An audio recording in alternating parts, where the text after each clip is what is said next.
দেখেছিস এবার ভিডিও বানানোর পর কি বলছিস এত নীচ মানসিকতা থাকলে না মানুষকে বিচার করতে এসো না আগে সেই মানুষগুলো কি পরিস্থিতিতে আছে কিরকম অবস্থা আছে সেটা জানবার চেষ্টা করো।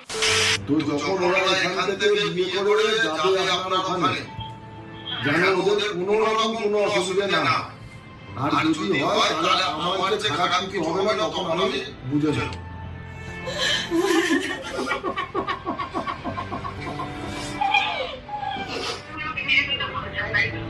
মেনে নিতে বলছি না, নিতে হবে আপনাকে। আনছিস কেন? আমি আছি তো, অত চাপ নিতে হবে না।